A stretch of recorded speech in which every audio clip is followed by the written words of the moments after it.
Hello and welcome to our YouTube channel redeem knowledge. आज का जो टॉपिक है ये हमारे JKSSB सुपरवाइज़र जो पोस्ट्स आए हैं उनमें सोशियोलॉजी का एक चैप्टर है, उसी का एक सब सेक्शन है food nutrition health and fitness. आज हम इसी टॉपिक को डिस्कस करने जा रहे हैं। वीडियो को कंटिन्यू करने से पहले आप तक एक इंपॉर्टेंट अपडेट पहुंचे। Target 60 JKSSB female supervisor post test series, इसके बारे में आपको खास इन्फॉर्मेशन देना चाहेंगे कि डेली आपको प्रैक्टिस सेशंस कराए जाएंगे जिसमें MCQs आपको unit tests, sectional tests, doubt clearing sessions और टारगेट जो हमारा MCQs का है दैट इज 1200 MCQs। इसको रजिस्टर करने के लिए आप हमारे दिए गए नंबर पर कॉल कर सकते हैं 7051650020 और 8825002904। इस टेस्ट सीरीज में आपको study material, PDF, notes for JKSSB supervisor specialization, complete notes for all units, full video lectures for both study material and mock tests.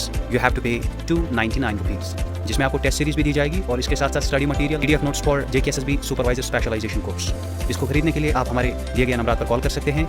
हमारे नंबर हैं 7051650020 8825002904। याद रहे, for both study material and mock test you have to pay 299 only. Thank you.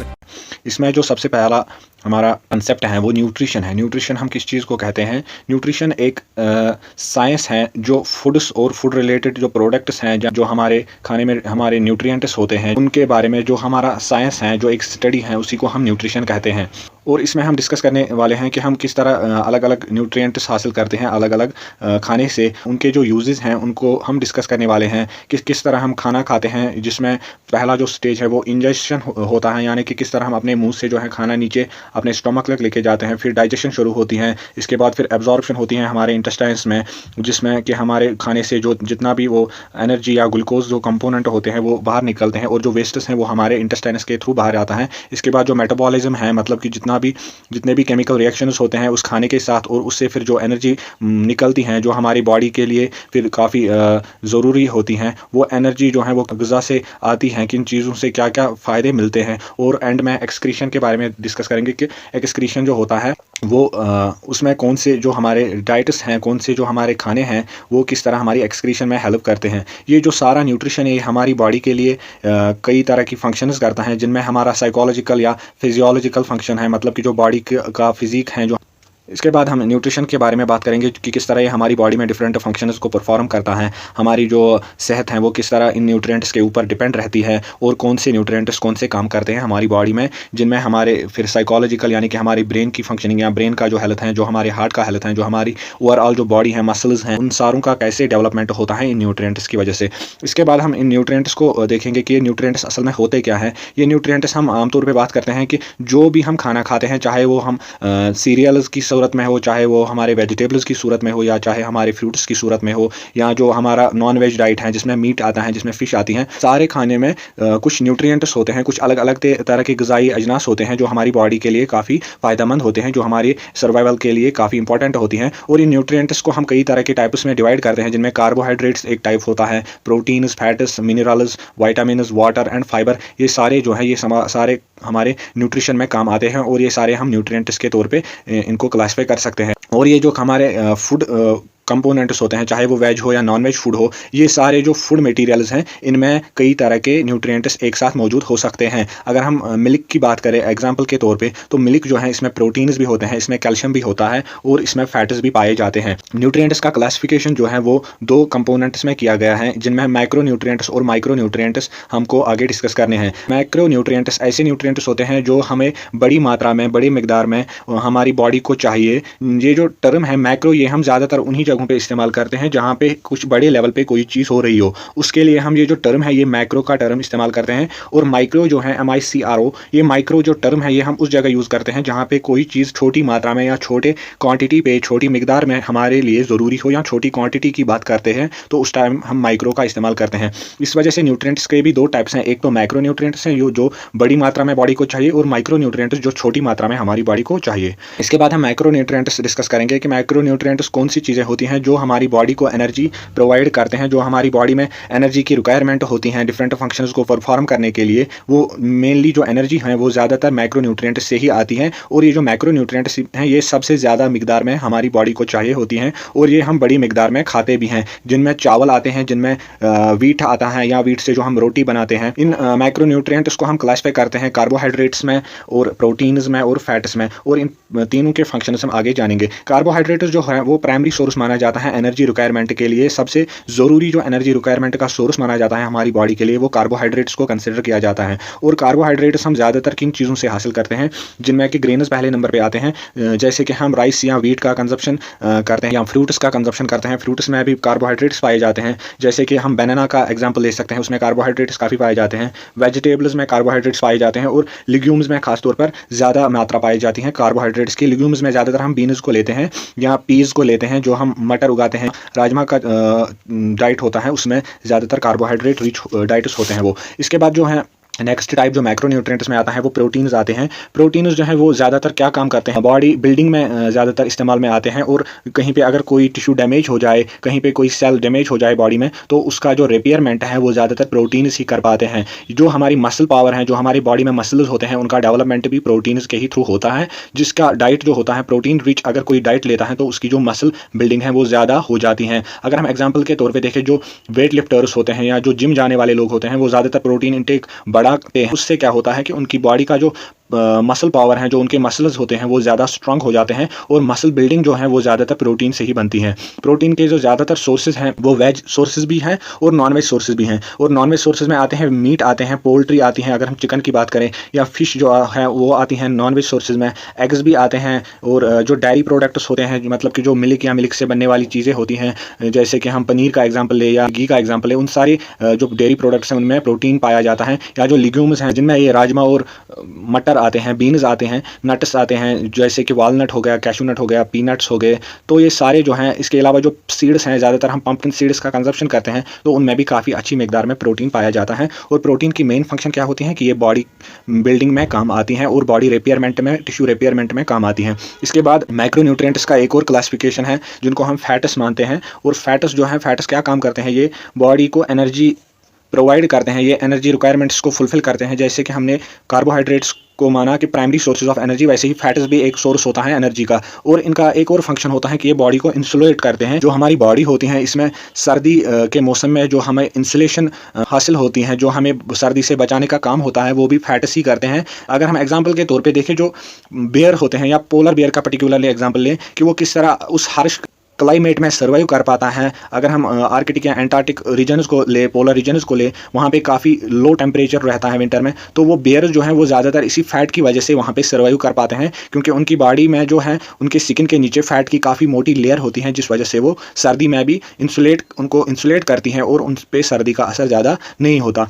और जो cell growth है, human cells में जो growth आती है वो फैट्स की वजह से आती हैं। और जो सेल्स का फंक्शन होता है, प्रॉपर फंक्शनिंग है, उनका जो एनर्जी रिक्वायरमेंट होता है वो भी फैट्स से ही आता है। फैट्स जो है ज़्यादातर नट्स में देखने को मिलते हैं कि नट्स में कई तरह के फैट्स होते हैं, या सीड्स जो होते हैं, या कुछ फ्रूट्स, एवोकाडो जैसा फ्रूट होता है, या फैटी फिश अगर हम कंज्यूम करें तो उसमें भी काफ़ी मात्रा में फैट्स पाए जाते हैं। इसके बाद हम माइक्रो न्यूट्रिएंट्स को देखेंगे कि वो न्यूट्रिएंट्स जो हमारी बॉडी के लिए कम मिकदार में, छोटी मिकदार में ज़रूरी होते हैं। में ज़्यादातर हम क्लासिफाई करेंगे इनको विटामिन और मिनरल्स में। विटामिन क्या होते हैं, ये एक तरह के ऑर्गेनिक कंपाउंड्स होते हैं जो हमारे मेटाबॉलिज्म को मेंटेन करते हैं। मेटाबॉलिज्म हम ओवरऑल जो केमिकल रिएक्शंस हमारी सेल्स में होती हैं, जिसमें कि हमारा जो फूड इंटेक है, फिर उससे फूड से हमें ग्लूकोज मिलता है, ग्लूकोज से एनर्जी बनती है हमारे सेल्स के अंदर, तो वो सारा जो प्रोसेस है ये मेटाबॉलिज्म कहलाता है। और ये मेटाबॉलिक प्रोसेस जो है इनको विटामिन्स काफ़ी ज़्यादा सपोर्ट करती हैं, इनके लिए विटामिन्स का काफ़ी ज़्यादा हेल्प रहता है। और जो हमारी इम्यूनिटी होती है, बॉडी की इम्यूनिटी होती है, अलग अलग तरह के इन्फेक्शन से लड़ने की जो क्षमता होती है, जो हमारी बॉडी में एक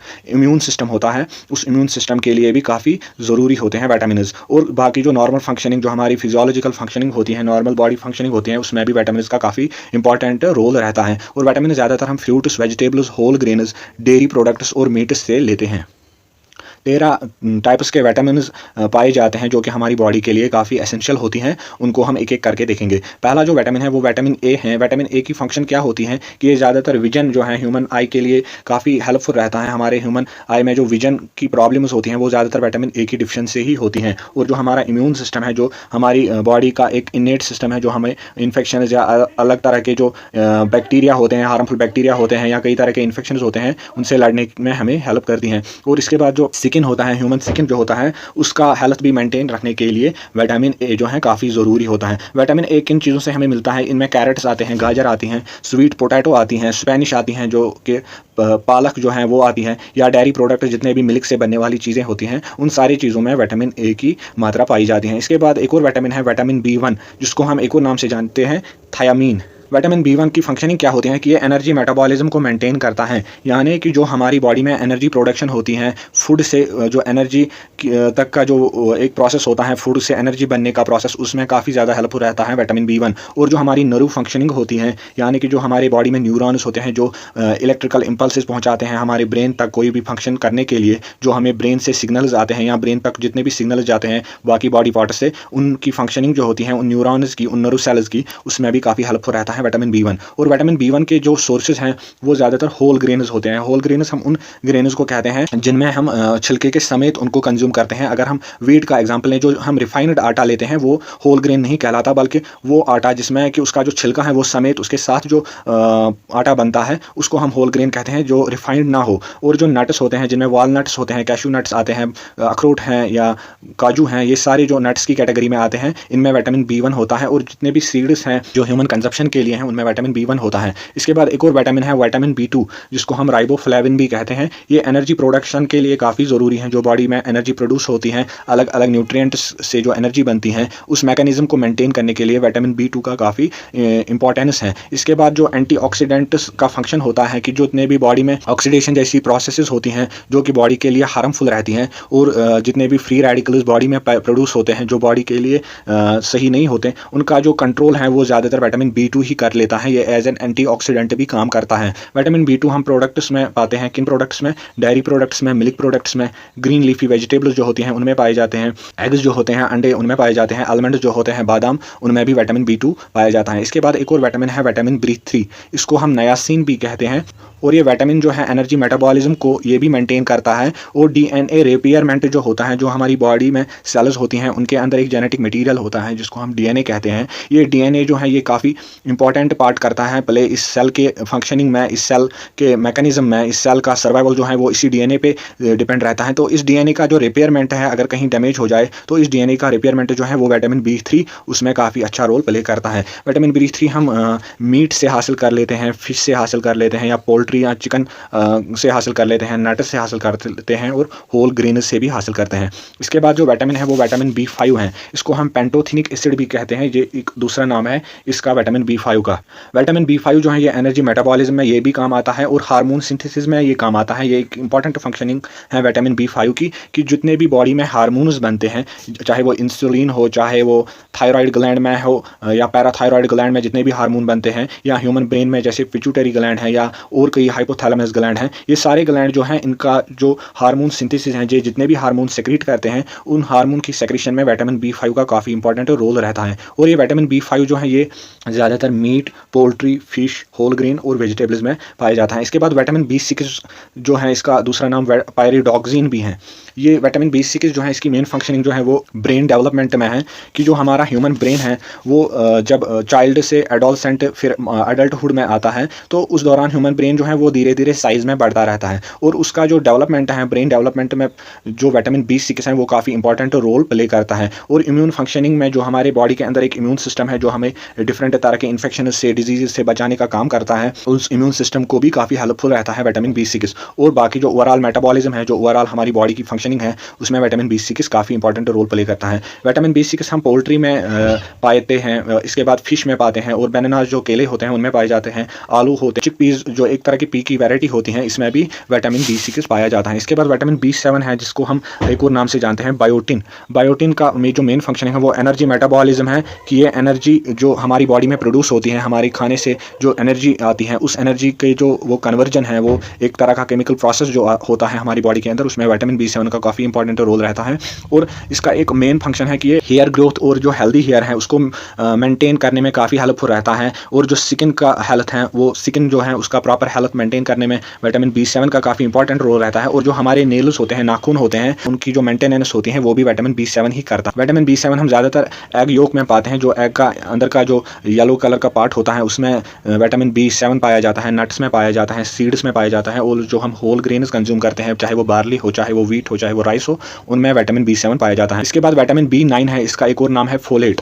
ये ज़्यादातर हम DNA सिंथेसिस में इसका इस्तेमाल होता है, यानी कि जो बॉडी में हमारी सेल्स होती हैं उनमें सेल्स में DNA पाया जाता है। और जो वो DNA का सिंथेसिस होता है, DNA की जो प्रक्रिया होती है, उसमें विटामिन B9 का काफ़ी इंपॉर्टेंट रोल रहता है। और जो सेल डिवीजन होता है, एक सेल से 2 सेल बनते हैं, फिर उनसे मल्टीपल सेल्स बनती हैं, टिश्यूज़ बनते हैं, तो उस सेल डिवीजन में भी विटामिन B9 का इंपॉर्टेंट रोल है। और फेटल डेवलपमेंट जो होती है, अगर विटामिन B9 की डिफिशिएंसी हो जाए तो जो फेटल डेवलपमेंट है, जो चाइल्ड डेवलपमेंट होता है एक मदर की वोम के अंदर, वो प्रॉपरली नहीं हो पाता है। फिर चाइल्ड्स के अंदर कई तरह के डेफिशिएंसीज और डिफेक्ट्स भी हो सकते हैं। इसके बाद जो इनका सोर्सेज हैं, वो सोर्सेज विटामिन B9 के ग्रीन लीफी वेजिटेबल्स हैं, लिग्यूम्स हैं जिनमें कि बीन्स और पीस आते हैं, या सिट्रस फ्रूट्स होते हैं। सिट्रस फ्रूट्स में लेमन ज़्यादातर आता है, या ऑरेंजेस जो हम जो खट्टे फ्रूट्स होते हैं उनको, उनके ऊपर जो हार्ड कवरिंग होती हैं, उनको सिट्रस फ्रूट्स कहते हैं। और जो फोर्टिफाइड ग्रेन्स हैं, ग्रेन्स के अंदर खुद से कुछ और चीज़ें, कुछ और विटामिन जो हैं उनमें मिला के उनको कंज्यूम करें तो उनको फोर्टिफाइड ग्रेन्स कहते हैं, क्योंकि उनके ऊपर जो तरह की फोर्टिफिकेशन होती है उनके साथ कुछ और चीज़ें भी ऐड की जाती हैं जो हमारे बॉडी की सेहत के लिए जो होती हैं काफ़ी बेहतर होती हैं। इसके बाद एक और विटामिन है विटामिन B12। इसका एक और नाम है कोबालमिन। कोबालमिन की जो मेन फंक्शनिंग है वो नर्व फंक्शनिंग है। वो हमारी न्यूरॉन्स का जो ट्रांसमिशन होता है बॉडी के डिफरेंट पार्ट से, जो सिग्नल ब्रेन तक जाती है या हमारा स्पाइनल जो है उस तक जाता है, तो उस न्यूरॉन का फंक्शन जो है वो प्रॉपरली होने के लिए उसमें विटामिन B12 का काफ़ी इंपॉर्टेंट रोल रहता है। या जो हमारे ब्लड में RBCs पाए जाते हैं, जो ऑक्सीजन का कैरी करते हैं बॉडी में, डिफरेंट ऑर्गन्स तक लेके जाते हैं हमारे लंग्स से ऑक्सीजन, उन RBCs का जो प्रोडक्शन होता है उसमें भी विटामिन B12 काफ़ी इंपॉर्टेंट रोल प्ले करता है। और जो DNA हमारी सेल्स में पाया जाता है उसकी सिंथेसिस, उसका जो बनने की प्रक्रिया है उसमें काफ़ी इंपॉर्टेंट रोल प्ले करता है। विटामिन B12 जो है ये मीट में पाया जाता है, फिश में पाया जाता है, पोल्ट्री या एग्स, डेयरी प्रोडक्ट्स, इन सारी चीज़ों में विटामिन B12 की मात्रा पाई जाती है। इसके बाद एक और इंपॉर्टेंट विटामिन है विटामिन C, जिसको हम एक और नाम से जानते हैं एस्कॉर्बिक एसिड। विटामिन C का जो मेन फंक्शन है वो एज एन एंटीऑक्सीडेंट एक्ट करता है बॉडी में। जितने भी ऑक्सीडेशन रिएक्शंस होती हैं बॉडी में उनको रेस्ट्रिक्ट करता है एज एन एंटीऑक्सीडेंट, और सपोर्ट करता है इम्यून सिस्टम को। जो हमारी बॉडी में डिजीज़ के खिलाफ लड़ने की क्षमता होती है उसमें भी, इम्यूनिटी में भी काफ़ी इंपॉर्टेंट रोल प्ले करता है। और हमारी बॉडी में जो कोलेजन सिंथेसिस होती हैं, जो प्रोटीन सिंथेसिस होती हैं, फिर उस प्रोटीन से बोन्स बनती हैं, उससे टेंडन बनते हैं जो हमारी बोन्स को कनेक्ट करने का काम करती हैं, और कार्टिलेज बनती हैं। कार्टिलेज एक तरह की बोन होती हैं जो हमारी कानों में या हमारे नाक में, या जो हमारी डिस्क होती हैं स्पाइनल में डिस्कस होती हैं, वो सारी डिस्क जो होती हैं वो कार्टिलेज की बनी होती हैं। तो इन सारी चीज़ों के सिंथेसिस में, इनके बनने में जो हेल्प करता है वो विटामिन C काफ़ी इंपॉर्टेंट रोल प्ले करता है। विटामिन C के जो मेन सोर्सेज हैं वो एक तो सिट्रस फ्रूट्स हैं जिनमें लेमन और ऑरेंजेस आते हैं, और स्ट्रॉबेरी जो हम अपने गार्डन में उगाते हैं, या ब्रोकोली एक तरह की वेजिटेबल होती हैं, ग्रीन कलर की वेजिटेबल होती हैं, बिल्कुल कॉलीफ्लावर जैसी होती हैं ग्रीन कलर की। तो ये ब्रोकोली भी विटामिन C से काफ़ी भरपूर रिच होती है। इसके बाद विटामिन D है जो एक इंपॉर्टेंट विटामिन है, जो हमारी बोन की हालत के लिए काफ़ी इंपॉर्टेंट है, जो हमारी बोन की स्ट्रेंथ के लिए काफ़ी इंपॉर्टेंट है। जो ह्यूमन्स में बोन्स पाई जाती हैं उनका जो स्ट्रेंथ है वो ज़्यादातर विटामिन D पे डिपेंडेंट है। अगर किसी के अंदर विटामिन D की डिफिशिएंसी हो तो उसके बोन जो हैं वो काफ़ी वीक रहती हैं। और इम्यून फंक्शनिंग, जो हमारी बॉडी में इम्यूनिटी है उसमें भी काफ़ी इंपॉर्टेंट रोल प्ले करता है। जो हमारी बॉडी में कैल्शियम एब्जॉर्प्शन होती है इंटेस्टाइन्स में, जो हम न्यूट्रिएंट्स कंज्यूम करते हैं, जो हम फूड कंज्यूम करते हैं, जो कैल्शियम रिच फूड होते हैं, उस कैल्शियम का एब्जॉर्प्शन जो हमारे इंटेस्टाइन्स में होता है, स्मॉलर इंटेस्टाइन्स में होता है, वो ज़्यादातर उसका जो मैकेनिज्म है वो विटामिन D पे डिपेंडेंट रहता है। विटामिन D के जो इंपॉर्टेंट सोर्सेज हैं वो एक तो फिश हैं, फैटी फिश हैं, और फोर्टिफाइड डेयरी प्रोडक्ट्स हैं। अगर हम मिल्क प्रोडक्ट्स में विटामिन D की मात्रा को ऐड करें तो वो फोर्टिफाइड मिल्क प्रोडक्ट्स बन जाएंगे। और एग योक जो है, जो येलो पार्ट होता है एग्स के अंदर, अंडों के अंदर, उसमें भी विटामिन D पाया जाता है। और हम सबसे ईजीएस्ट सोर्स मानते हैं सनलाइट को। अगर सनलाइट को कंज्यूम करें तो उससे भी बॉडी में विटामिन D की फॉर्मेशन हो जाती है। इसके बाद एक और विटामिन है जो हमारे लिए वो काफ़ी इंपॉर्टेंट है, विटामिन E। विटामिन E की जो मेन फंक्शनिंग है, एक तो ये एक एंटीऑक्सीडेंट है, ये बॉडी में ऑक्सीडेशन को प्रिवेंट करता है, और इम्यून सिस्टम को हमारी इम्यून सिस्टम में काफ़ी इंपॉर्टेंट रोल प्ले करता है, हमारी इम्यूनिटी को काफ़ी बढ़ाता है। विटामिन E की जो मेन सोर्सेज हैं, एक तो नट्स हैं जिनमें वॉलनट हैं, आलमंड हैं, इसके बाद जो सीड्स हैं, जो हम सीड्स कंज्यूम करते हैं, चाहे वो पम्पकिन सीड्स हो, फ्लैक्स सीड्स हो। इसके बाद वेजिटेबल ऑयल्स जो हम घरों में इस्तेमाल करते हैं, या ग्रीन लीफी वेजिटेबल्स जो हैं उनमें भी विटामिन ई की मात्रा पाई जाती है। इसके बाद विटामिन के एक इंपॉर्टेंट विटामिन है, जो आखिरी विटामिन इंपॉर्टेंट विटामिन में आखिरी विटामिन पाया जाता है। विटामिन के की जो सबसे मेन फंक्शनिंग है वो ब्लड क्लॉटिंग है। अगर कहीं पे बॉडी में कट आ जाए तो वो ब्लड जो है वो उसका रुकने की जो प्रक्रिया है उसमें विटामिन के काफ़ी इंपॉर्टेंट रोल प्ले करेगा। अगर विटामिन के की डिफिशिएंसी हो तो ईजिली जो ब्लड की क्लॉटिंग है वो नहीं हो पाती है। इसके बाद जो बोन मेटाबॉलिज्म है, जो हमारे हड्डियों के अंदर का अलग अलग जो प्रोसेस होती हैं, हमारी बोन फॉर्मेशन जो होती हैं, या बोन्स के अंदर बोन मैरो जो है उसके रिलेटेड कोई फंक्शन हो तो उसमें विटामिन के की इंपॉर्टेंस काफ़ी ज़्यादा है। और जो हमारे कार्डियोवैस्कुलर हेल्थ है, यानी कि जो हमारा हार्ट है उसकी जो हेल्थ है वो विटामिन के पे काफ़ी डिपेंडेंट रहती हैं। और विटामिन के जो सबसे इंपॉर्टेंट सोर्सेज हैं, एक तो ग्रीन लीफी वेजिटेबल्स हैं, एक वेजिटेबल ऑयल्स हैं, और ब्रोकोली हैं जो हमने आगे भी डिस्कस की थी, एक तरह के वेजिटेबल होते हैं। इसके बाद न्यूट्रिएंट्स में एक और कैटेगरी है जिसको हम मिनरल्स, फूड मिनरल्स कहते हैं। ये इनऑर्गेनिक कंपाउंड्स होते हैं। विटामिन ऑर्गेनिक कंपाउंड्स होते हैं और फूड मिनरल्स जो हैं वो इनऑर्गेनिक कंपाउंड्स होते हैं। फूड मिनरल्स हमारी बॉडी के कई तरह के फंक्शंस परफॉर्म करते हैं, जिनमें हमारी बोन हेल्थ है, जो हमारी हड्डियों की हेल्थ है उसको मेंटेन रखते हैं। नर्व फंक्शनिंग जो है, जो न्यूरॉन्स हैं जो इलेक्ट्रिकल इंपल्सेस ट्रांसमिट करते हैं ब्रेन तक, उनकी फंक्शनिंग जो है उसमें काफ़ी इंपॉर्टेंट रहते हैं फूड मिनरल्स। और जो हमारे बॉडी में फ्लूइड बैलेंसेस हैं, जो हमारी बॉडी के अंदर वाटर होता है उसमें कई तरह के जो मिनरल्स होते हैं वो इलेक्ट्रोलाइट्स होते हैं, जैसे कि सोडियम हो गया। तो ये सारी इनकी जो बैलेंस है, इनका जो एक मिकदार होता है ब्लड में, उसको मेंटेन रखने के लिए मिनरल्स का काफ़ी इंपॉर्टेंट रोल रहता है। जो कॉमन मिनरल्स हमारी बॉडी के लिए ज़रूरी हैं उनमें कैल्शियम है, आयरन है, मैग्नीशियम है, पोटेशियम है और जिंक है। इसके अलावा भी कई तरह के मिनरल्स हैं।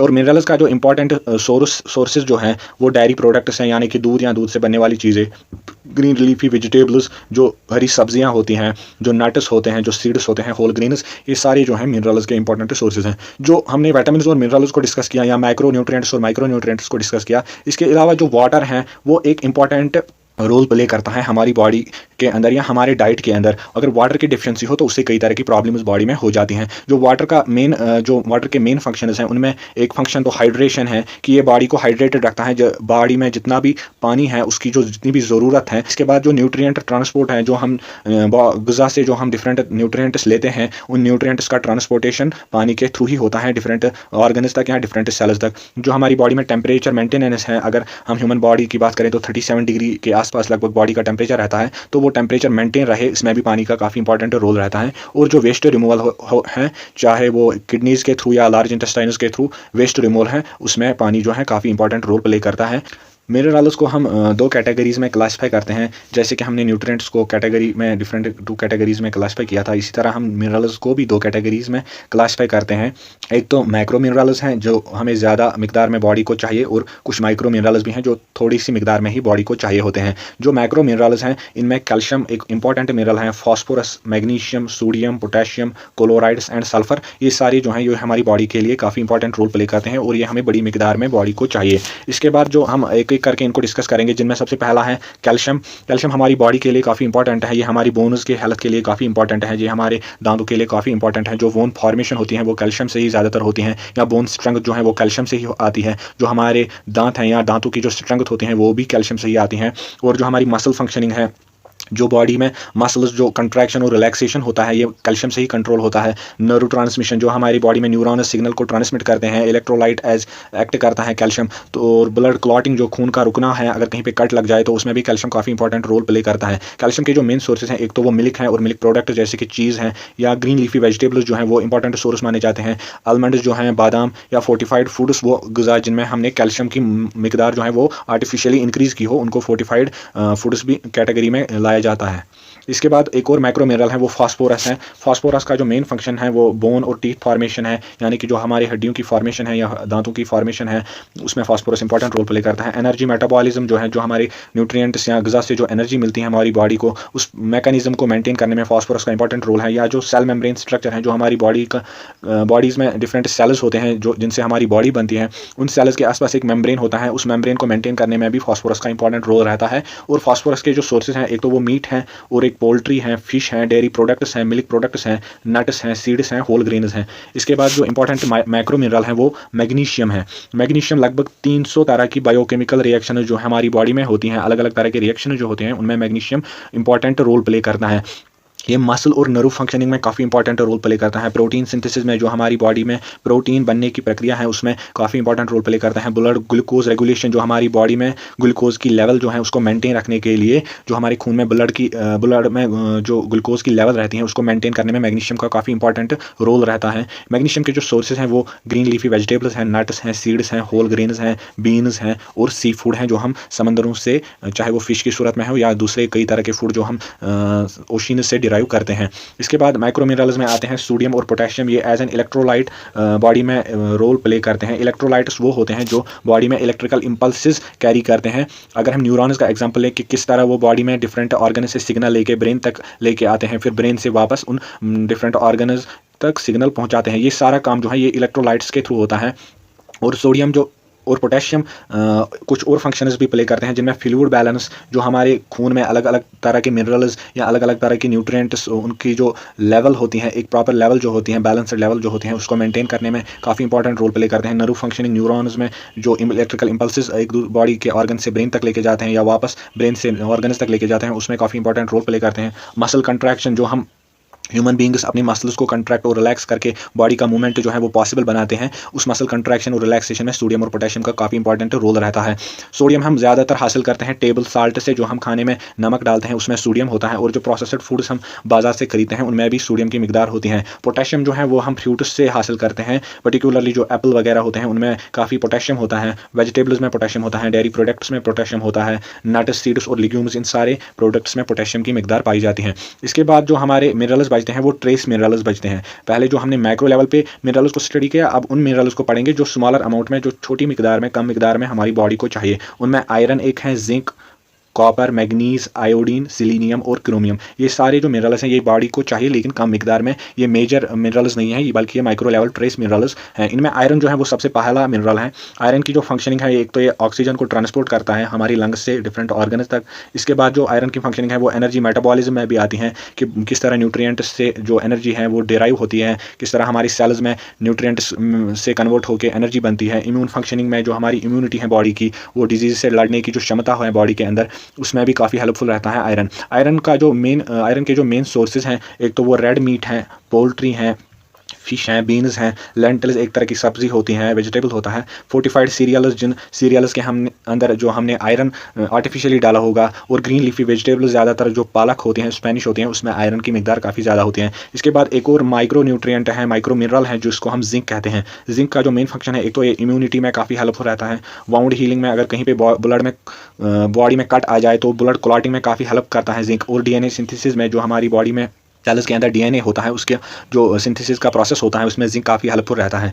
जिंक के जो मेन सोर्सेज हैं, एक तो मीट हैं, shell fish, poultry, nuts, seeds, dairy products और होल ग्रेन्स, ये सारी चीज़ें जो हैं ये जिंक के इंपॉर्टेंट सोर्सेज हैं। इसके बाद एक और ट्रेस मिनरल है कॉपर। कॉपर का जो मेन फंक्शन है, एक तो वो आयरन का मेटाबॉलिज्म, जो बॉडी में हमारी बॉडी को आयरन चाहिए, उस आयरन का कैसे इंटेक हो और फिर उस आयरन का कैसे इस्तेमाल हो, या वो ब्लड में कौन कौन सी फंक्शंस करे, उस मैकेनिज्म को, उस मेटाबॉलिज्म को कॉपर काफ़ी हेल्पफुल करता रहता है उस मैकेनिज्म के लिए। कनेक्टिव टिश्यूज़ का काम जो है उनमें काफ़ी हेल्पफुल रहता है। कनेक्टिव टिश्यूज़ में बोन आती हैं, हड्डियाँ आती हैं, फैट जो बॉडी के अंदर होता है वो as a connective tissue act करता है। कनेक्टिव टिश्यूज़ जो है वो बॉडी के एक पार्ट को, एक ऑर्गन को दूसरे ऑर्गन से कनेक्ट करते हैं, जो न्यूट्रिएंट्स हैं उनका ट्रांसपोर्टेशन जो है वो करते हैं, चाहे वो ब्लड हो। अगर हम ब्लड का एग्जांपल लेके, किस तरह ये न्यूट्रिएंट्स को या ऑक्सीजन को ट्रांसपोर्ट करता है बॉडी के एक ऑर्गन से दूसरे ऑर्गन तक, या सेल्स तक ऑक्सीजन पहुँचाने का काम करता है, फिर ऑक्सीजन के बदले कार्बन डाइऑक्साइड वापस लंग्स तक लेके आता है, तो ये एक कनेक्टिव टिश्यू है। इन सारे कनेक्टिव टिश्यूज़ का जो फंक्शनिंग है उसमें कॉपर जो है काफ़ी इंपॉर्टेंट रोल प्ले करता है इन टिश्यूज़ की फॉर्मेशन में। और एंटीऑक्सीडेंट डिफेंस भी एज एक्ट करता है, कि एक ऐसे एक एंटीऑक्सीडेंट काम करता है हमारी बॉडी में। और जो इसके सोर्सेज हैं उनमें shellfish, nuts, seeds, whole grains and beans जो है, ये सारे जो हैं ये इंपॉर्टेंट सोर्स ऑफ कॉपर हैं। इसके बाद एक और ट्रेस मिनरल है मैग्नीज। मैग्नीज का जो मेन रोल है वो बोन फॉर्मेशन में है, कि ह्यूमन बींग्स में जो बोन फॉर्मेशन, हड्डियों की फॉर्मेशन जो होती है, उसमें मैग्नीज का इंपॉर्टेंट रोल है। कार्बोहाइड्रेट मेटाबॉलिज्म जो है, जो हम ग़िज़ा से कार्बोहाइड्रेट्स लेते हैं और उस कार्बोहाइड्रेट से फिर एनर्जी बनती है, उस मैकेनिज्म को मैग्नीज जो है काफ़ी इंपॉर्टेंट, उस मैकेनिज्म में मैग्नीज काफ़ी इंपॉर्टेंट रोल प्ले करता है, और एज एन एंटीऑक्सीडेंट ये भी फंक्शन करता है हमारी बॉडी के अंदर। मैग्नीज के जो इंपॉर्टेंट सोर्सेज हैं वो nuts, seeds, whole grains, green leafy vegetables और टी होती हैं। इसके बाद एक और ट्रेस मिनरल है, वो सिलीनियम है। सिलीनियम एंटीऑक्सीडेंट एज काम करता है और थायराइड ग्लैंड जो हमारे थ्रोट के पास होता है, उस थायराइड ग्लैंड की प्रॉपर फंक्शनिंग में सिलीनियम जो है इंपॉर्टेंट रोल प्ले करता है। इम्यून रेस्पॉन्स जो होते हैं, जो बॉडी में कई बार इन्फेक्शंस एंटर हो जाते हैं या कई तरह के बैक्टीरिया वायरस इन्फेक्शंस जो बॉडी में एंटर हो जाते हैं, उन इन्फेक्शंस के खिलाफ जो बॉडी में इम्यूनिटी पैदा होती है या जो इम्यून सिस्टम हमारा उनके खिलाफ लड़ने का काम करता है, उसको जो रेस्पॉन्स होता है, उसका जो रेस्पॉन्स होता है वो ज़्यादातर सिलीनियम पे डिपेंड होता है कि किस तरह हमारा बॉडी जो है, हमारी बॉडी का इम्यून सिस्टम वो किस तरह इन इन्फेक्शंस के खिलाफ या इन बैक्टीरिया वायरस के खिलाफ बॉडी को तैयार करे। इसके बाद जो इनके सोर्सेज हैं सिलीनियम के, वो सी फूड हैं, मीट हैं, पोल्ट्री हैं, एग्स हैं और ग्रेन्स हैं। इसके बाद एक और ट्रेस मिनरल है क्रोमियम। क्रोमियम का जो मेन फंक्शन है वो कार्बोहाइड्रेट मेटाबॉलिज्म का है। ये कार्बोहाइड्रेट की जो फंक्शनिंग है उसमें काफ़ी हेल्पफुल रहता है। इसके बाद जो इंसुलिन सेंसिटिविटी होती है बॉडी के अंदर, यानी कि जो हमारा ब्लड है उसमें शुगर की लेवल कितनी होनी चाहिए, उसको कंट्रोल करने में काफ़ी हेल्पफुल रहता है क्रोमियम। क्रोमियम के जो मेन सोर्सेज हैं वो मीट हैं, पोल्ट्री हैं, fish, whole grain, fruits, vegetables, ये सारे जो हैं क्रोमियम के सोर्सेज हैं। इसके बाद हम डिस्कस करेंगे फाइबर और रफेज को। फाइबर भी एक तरह के डाइटरी प्रोडक्ट्स होते हैं, ये एक तरह के डाइट प्रोडक्ट्स होते हैं जो हमारे खाने के साथ हमारी बॉडी में एंटर करते हैं। ये फाइबर्स जो होते हैं ये असल में नॉन डाइजेस्टिव पार्ट होता है हमारे फूड का। ये पर्टिकुलरली प्लांट बेस्ड जो फूड हैं, जो हम प्लांट बेस्ड खाने जो हम खाते हैं, उनमें फ़ाइबर काफ़ी ज़्यादा पाया जाता है। तो ये जो फाइबर है ये बॉडी में एब्जॉर्ब नहीं होता, ह्यूमन बॉडी में वो कैपेबिलिटी नहीं होती कि ये इस फाइबर को डाइजेस्ट करे। तो इस फाइबर से क्या फ़ायदा होता है कि ये बॉडी में अनडाइजेस्टेड होकर इंटेस्टाइन्स में पहुँच जाता है और इंटेस्टाइन्स में जो एक्सक्रीशन की जो प्रोसेस है उसमें काफ़ी हेल्पफुल रहता है। और ये जो हमारा बाउल मूवमेंट होता है, जो इंटेस्टाइन्स में एक्सक्रीशन की जो प्रोसेस होती हैं, जो हमारी गट हेल्थ होती है, उसमें काफ़ी हेल्पफुल रहते हैं फाइबर्स। फाइबर्स का जो मेन काम है, एक तो ये डाइजेस्टिव हेल्थ को मेंटेन रखते हैं, ह्यूमन बींग्स की डाइजेशन को काफ़ी स्लो करते हैं। और जो प्रॉब्लम होती है कॉन्स्टिपेशन की, कई तरह के जो प्रोटीन इंटेक या मीट खाने से ज़्यादातर होती हैं, उन प्रॉब्लम्स को भी कम करने में हेल्प करता है फाइबर और रफेज। इसके बाद मेन जो है 2 टाइप्स होते हैं फाइबर्स के। एक तो सॉल्युबल फाइबर्स होते हैं जो कि पानी के साथ डिज़ोल्व हो जाते हैं। एक और कैटेगरी जो है वो इनसॉल्युबल फाइबर्स हैं, जो पानी के साथ डिज़ोल्व ना होकर बॉडी में जो है एज ए वेस्ट प्रोडक्ट बाहर निकलते हैं। और ये जो अनडिज़ोल्व्ड फाइबर्स होते हैं यही बॉडी में कॉन्स्टिपेशन जैसी प्रॉब्लम्स से बचने में हमारी हेल्प करते हैं। सॉल्युबल फाइबर जो हैं, इनका जो मेन फंक्शन होता है ये डाइजेशन को स्लो डाउन करते हैं, जो हमारी ब्लड में शुगर लेवल होते हैं उसको मेंटेन रखते हैं। और जो कोलेस्ट्रॉल लेवल हैं, जिससे कि हाई ब्लड प्रेशर जैसी प्रॉब्लम्स हो जाती हैं, उस कोलेस्ट्रॉल लेवल को भी मेंटेन करने में हेल्पफुल रहता है। और जो सॉल्युबल फाइबर्स के सोर्सेज हैं वो ज़्यादातर oats, barley, beans, lentils, apples, citrus fruits और कैरेट्स मतलब कि गाजर जो हैं, ये सारे जो हैं ये इंपॉर्टेंट सोर्स जो हैं सॉल्युबल फाइबर्स के हैं। इसके बाद जो इंपॉर्टेंट सोर्सेज हैं इनसॉल्युबल फाइबर्स के, वो होल ग्रेन्स हैं, नट्स हैं, सीड्स हैं, फ्रूट्स हैं, वेजिटेबल्स हैं, ये सारे जो हैं इंपॉर्टेंट सोर्सेज हैं इनसॉल्युबल फाइबर्स के। इसके बाद हम डिस्कस करेंगे balanced diet. Balanced diet simply हम उस खाने को कहते हैं जिसमें कि सारे जो हमने न्यूट्रिएंट्स डिस्कस किए, चाहे वो प्रोटीन्स हो, चाहे वो कार्बोहाइड्रेट्स हो, फैट्स हो, विटामिन्स हो, मिनरल्स हो, चाहे वो माइक्रो मिनरल्स हो, वाटर हो या ये फाइबर हो जिसे हम रफेज भी कहते हैं, ये सारे जो जिस खाने में हो उस खाने को हम बैलेंस्ड डाइट मानते हैं कि वो हमारी बॉडी के लिए एक बैलेंस्ड डाइट का काम करती हैं। Indian council of medical research जो है, इन्होंने 5 तरह के फूड प्रोडक्ट्स या फूड ग्रुप्स को बनाया है जो हमारी बॉडी के लिए इंपॉर्टेंट है, जो बैलेंस्ड डाइट का काम करती हैं। जिनमें सीरियल्स होते हैं, ग्रेन जैसे कि राइस, व्हीट हो गया, बार्ली हो गया, ये सारे एक कैटेगरी हैं। पल्सेस जो लिग्यूम्स, बीन्स हो गए या पीस हो गए, ये सारे दूसरी कैटेगरी के हैं। तीसरा जो कैटेगरी है इन्होंने रखा है मिल्क और मिल्क प्रोडक्ट्स को, चौथी कैटेगरी में फ्रूट्स और वेजिटेबल्स को, और 5वीं कैटेगरी में फ्रूट्स और शुगर्स को। ये सारे जो हैं ये बैलेंस्ड डाइट में कंसिडर होते हैं।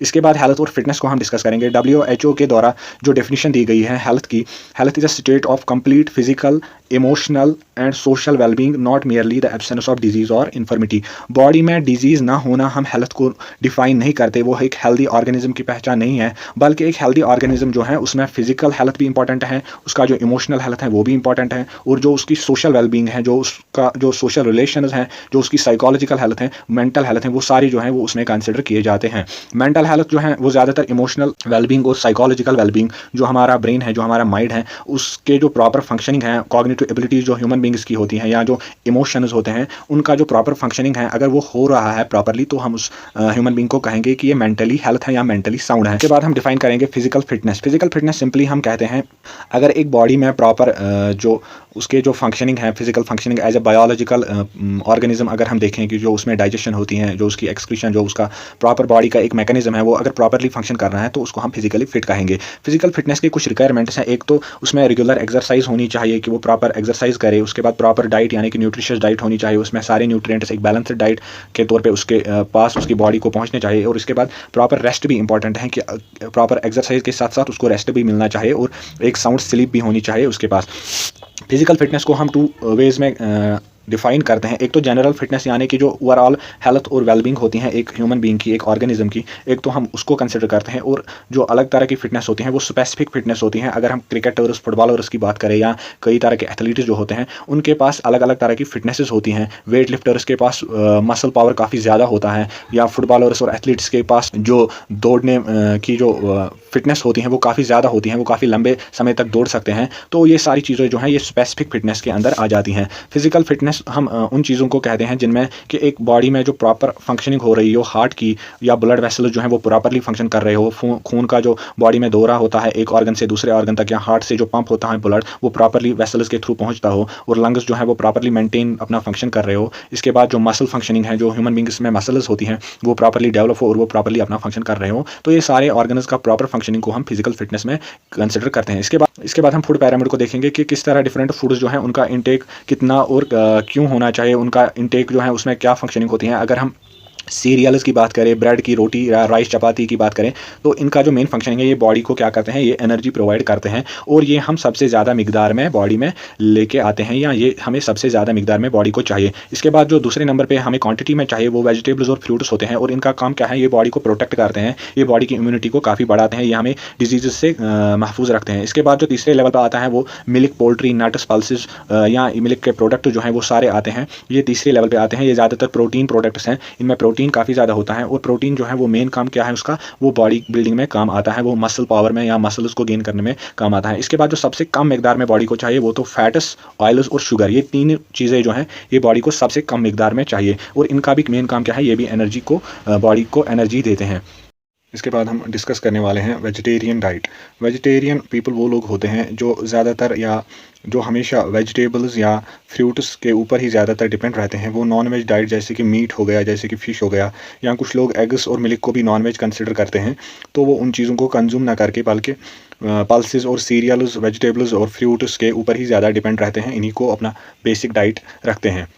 और जो लोग मिल्क प्रोडक्ट्स को भी कंज्यूम नहीं करते उनके लिए उनका एक अल्टरनेटिव रहता है, फिर उसको कहते हैं हम सोया मिल्क। वो सोयाबीन से एक तरह का मिल्क प्रोडक्ट जैसा एक डिराइव किया जाता है, और उसमें फिर कैल्शियम और विटामिन डी, विटामिन B12 ये 3 चीज़ें मिला के एक ड्रिंक क्रिएट की जाती हैं। वो एक तरह का सब्स्टिट्यूट बन जाता है, एक अल्टरनेटिव बन जाता है इस मिल्क की डेफिशिएंसी को, वो फिर कंपनसेट करता है वेजिटेरियन पीपल के अंदर। प्रोटीन की डेफिशिएंसी होती है, मीट कंज्यूम ना करने से उनके अंदर एक प्रोटीन डेफिशिएंसी होती है, उसको कंपनसेट करने के लिए वो फिर लिग्यूम्स यानी कि जो बीन्स और पीस होते हैं उनका सहारा लेते हैं। जो सीड्स हम डिराइव करते हैं वेजिटेबल्स से, अलग अलग तरह के फ्रूट्स से, उनको फिर इस्तेमाल करते हैं, नट्स को इस्तेमाल करते हैं अपने खाने में, और कुछ लोग एग्स का भी इस्तेमाल करते हैं। वेजिटेरियन लोग कुछ एग्स को भी वेजिटेरियन कंसिडर करते हैं। आयरन की जो डेफिशिएंसी है उसमें वो ज़्यादातर ग्रीन लीफी वेजिटेबल्स का इस्तेमाल करके आयरन की डेफिशिएंसी को कम करते हैं, उसको कंपनसेट करते हैं, जिनमें आयरन रिच जो एक वेजिटेबल हैं स्पेनिश उसका इस्तेमाल करते हैं, पालक का इस्तेमाल करते हैं। इसके बाद हम कुछ डाइटरी पैटर्न जो एडोलसेंट्स में देखे गए हैं, कुछ गलत आदतें या कुछ गलत हैबिट्स, कुछ गलत डाइटरी पैटर्न जो हैं वो एडोलसेंट्स में पाए जाते हैं, जिनकी वजह से एडोलसेंट्स में कई तरह के डिफिशिएंसी प्रॉब्लम्स, डिफिशिएंसी डिजीज़ भी फिर बाद में पैदा हो जाती हैं। उनमें जो सबसे पहला एक डाइटरी पैटर्न है वो अनबैलेंस्ड डाइट है, यानी कि सही चीज़ें जब बॉडी को ना पहुँचे सही मात्रा में तो वो एक अनबैलेंस्ड डाइट कहलाता है, जिनमें कंजप्शन ऑफ प्रोसेस्ड फूड्स जो हैं, जो हम बाज़ारों में फास्ट फूड्स या जो रेडीमेड प्रोडक्ट्स जो पैकेट्स अवेलेबल होते हैं, जो ईजी टू कुक या इजी टू कंज्यूम होते हैं, या हाई शुगर स्नैक्स जो होते हैं जिनमें काफ़ी मात्रा में शुगर ऐड की जाती हैं, या स्पाइसी चिप्स जो हम कंज्यूम करते हैं, या जो हम जूसेस, रेडीमेड जूसेस जो होते हैं जिनमें काफ़ी तरह के प्रिजर्वेटिव्स होते हैं, वो कंज्यूम करके वो अपना बैलेंस डाइट छोड़ के इन चीज़ों पे ज़्यादा डिपेंड रहते हैं, जिस वजह से उनमें कई तरह की डिफिशिएंसीज भी फिर बाद में देखने को मिलती हैं, और कई तरह के अनबैलेंस्ड जो बॉडी ग्रोथ हैं वो भी देखने को मिलता है, जिनमें वेट गेन काफ़ी ज़्यादा हो जाता है। ये जो फास्ट फूड्स या ये स्नैक्स वगैरह ज़्यादा sugar, high concentration of sugar जो वो कंज्यूम करते हैं, उस वजह से फिर उनमें काफ़ी ज़्यादा ओबेसिटी या ओबीज देखने को, फैट गेन देखने को मिलता है, जिस वजह से जो एडोलसेंट्स हैं वो काफ़ी ज़्यादा ओवरवेट हो जाते हैं, और उनमें कई तरह के क्रोनिक प्रॉब्लम्स भी डेवलप होना शुरू हो जाते हैं, जिसमें टाइप 2 डायबिटीज़ एक बड़ी प्रॉब्लम है जो कि एडोलसेंट्स में देखी गई है, और कई एडोलसेंट्स में कार्डियोवैस्कुलर यानी कि हार्ट रिलेटेड डिसऑर्डर्स भी देखने को मिले हैं। इसके बाद जो एक दूसरा डाइटरी पैटर्न है एडोलसेंट्स, स्किपिंग मील्स हैं, यानी कि खाने को टाइम पे ना खा के वो कई बार जो खाना है उसको नहीं खाते हैं या उसको नेगलेक्ट करते हैं, जिसमें पर्टिकुलरली सबसे इंपॉर्टेंट जो हमारा डाइट का टाइम होता है वो ब्रेकफास्ट कंसिडर किया जाता है। ब्रेकफास्ट को हमें किसी भी सूरत में नेगलेक्ट नहीं करना चाहिए, उसको मिस नहीं करना चाहिए। जो एडोलसेंट्स होते हैं इनमें ये कई बार ये हैबिट्स देखने को मिली हैं कि वो ब्रेकफास्ट या लंच को मिस करके दूसरी चीज़ों में टाइम लगाते हैं या दूसरे अनहाइजीनिक फूड्स, अनहेल्दी फूड्स को कंज्यूम करते हैं। ये जो फास्ट फूड्स वगैरह होते हैं, पिज़्ज़ा, बर्गर टाइप के, इन चीज़ों को ज़्यादा कंज्यूम करके जो बेसिक हमारे जो सीरियल्स या पल्सेस होते हैं, जो हमारे ग्रेन्स होते हैं, जो हमारी जो मिल्क प्रोडक्ट्स होते हैं, एग वगैरह जो होती है, तो इन चीज़ों को ना कंज्यूम करके ये ज़्यादातर इस रेडीमेड फूड पर ज़्यादा डिपेंड रहते हैं। तो ये चीज़ें भी उनके सेहत के लिए धीरे धीरे नुकसानदेह हो जाती हैं। ये उनके अंदर कई तरह के डिसऑर्डर्स या कई तरह के डिजीज़ को भी पैदा कर लेती हैं। कई तरह के जो फूड होते हैं इनमें कई तरह की जो शुगर लेवल्स होते हैं वो काफ़ी ज़्यादा होती हैं, कहीं पे किसी में फ़ैट कंटेंट काफ़ी ज़्यादा होता है। तो ये एक अडल्ट को या एक एडोलसेंट को प्रॉपर जो उसका न्यूट्रिशन है उसको नहीं पहुंचा पाते हैं, जिस वजह से उसमें कई तरह की डिफिशेंसीज़ और कई तरह के बाद में फिर इम्पेयरमेंट्स या डिसऑर्डर्स पैदा हो सकते हैं, जिनमें उसका कॉग्निटिव फंक्शन या उसकी जो मेंटल एबिलिटीज़ हैं, जो उसका मेंटल हेल्थ है, वो भी इफेक्ट हो सकता है। इसके बाद एक और जो पैटर्न जो एडोलसेंट्स में देखा गया है वो फैट डाइट्स है, यानी कि कुछ ऐसे डाइट्स जिनसे कि वो अपने इमीडिएट रिजल्ट्स को पाना चाहते हैं। कई बार जो सोशल मीडिया सेलिब्रिटीज़ होते हैं या कुछ पॉपुलर जो सेलिब्रिटीज़ होते हैं, स्टार्स होते हैं, जिनसे लोग काफ़ी इंस्पायर होते रहते हैं, तो वो कई बार कुछ चीज़ों का ऐड करते हैं, कई ऐसी डाइट्स का ऐड करते हैं कि हम कुछ ही टाइम में आपको वेट लॉस करवाएंगे, कुछ ही टाइम में आपका जो हेल्थ है वो काफ़ी इंप्रूव हो जाएगा, कुछ ही टाइम में आपकी जो मसल्स वगैरह हैं वो काफ़ी ग्रो कर जाएंगे। तो इस तरह के जो भी डाइट्स होते हैं ये लॉन्ग टर्म में ह्यूमन हेल्थ के लिए काफ़ी ज़्यादा खतरनाक साबित हो सकते हैं। इनमें कई तरह के हार्मफुल जो सब्सटेंसेस होती हैं वो मिलाई होती हैं, या कई तरह के स्टेरॉइड्स भी देखने को मिलते हैं। तो ये चीज़ें भी एडोलसेंट्स में कंज्यूम करने की आदतें जो हैं वो देखी गई हैं। इसके बाद एक और पर्सपेक्टिव है जो डाइटरी पैटर्न देखा गया है एडोलसेंट्स में, वो इमोशनल ईटिंग है, यानी कि जो एडोलसेंट्स हैं उनमें इमोशनल सेंसिटिविटी काफ़ी ज़्यादा पाई जाती हैं। वो इमोशनली काफ़ी सेंसिटिव रहते हैं, उनमें इमोशंस काफ़ी ज़्यादा होते हैं। उनमें जो एडोलसेंट्स में हार्मोनल चेंजेस आती हैं टीन एज के दौरान, वो काफ़ी ज़्यादा इमोशनली सेंसिटिव रहते हैं। वो काफ़ी ज़्यादा उनके जो इमोशनल कंट्रोल्स हैं वो ज़्यादा प्रॉपर्ली फंक्शन नहीं कर पाते हैं, जिस वजह से उनमें एंगर जो का जो होना, वो रेस्टलेसनेस वगैरह या इम्पल्सिव बिहेवियर जो होता है, ये सारी चीज़ें देखने को मिलती हैं, जिस वजह से कई बार वो अपनी जो स्ट्रेस मैनेजमेंट या एग्जाइटी जो उनमें होती है वो ज़्यादा मैनेज नहीं कर पाते हैं। तो उस वजह से वो कई बार डाइटरी हैबिट्स की तरह चले जाते हैं अपने स्ट्रेस और एग्जाइटी से भागने के लिए। वो कई बार ओवर ईटिंग का सहारा लेते हैं, कई बार ओवर ड्रिंकिंग का सहारा लेते हैं। तो इस वजह से भी उनके जो फिजिकल या मेंटल हेल्थ हैं उस पर काफ़ी नेगेटिव इम्पैक्ट देखने को मिलते हैं। इसके बाद एक और जो पैटर्न देखा गया है एडोलसेंट्स में, वो डाइटिंग और बॉडी इमेज वाला जो कंसेप्ट है, जो कि एक मॉडर्न सोसाइटी में प्रेजेंटली देखा गया है। पर्टिकुलरली जो एडोलसेंट गर्ल्स होती हैं वो कई बार वो फिल्म स्टार्स या एक्ट्रेसेस को या सेलिब्रिटीज़ को इमिटेट करने की कोशिश करते हैं कि किस तरह उन्होंने अपनी बॉडी और फिजिक को मेंटेन किया होता है, किस तरह उन्होंने एक स्लिम बॉडी को मेंटेन किया होता है। तो जो एडोलसेंट गर्ल्स हैं ये कई बार नेगेटिव फूड हैबिट्स जो होती हैं उनको डेवलप करती हैं, ताकि उनकी जो बॉडी है वो काफ़ी स्लिम रहे और वो सोसाइटल स्टैंडर्ड्स के अकॉर्डिंग वो रहे, जो भी उस टाइम ट्रेंड में चल रहा होता है उसके मुताबिक उनका जो बॉडी का डेवलपमेंट है वो रहे। और ये जो चीज़ें हैं इनको पाने के लिए कई बार वो गलत तरीके से अपनी डाइटरी हैबिट्स को बदलते रहते हैं, जिसमें कि कई बार वो खाने को कम तवज्जो देके या खाने को कभी कभी स्किप करते रहते हैं, या जो उनके रिक्वायरमेंट्स हैं, न्यूट्रिशनल रिक्वायरमेंट्स हैं, उनको वो प्रॉपर नहीं ना लेके बॉडी को न्यूट्रिशन डिफिशिएंट बनाते हैं, जिस वजह से उनके हेल्थ पे कई बार नेगेटिव इम्पैक्ट देखने को मिले हैं।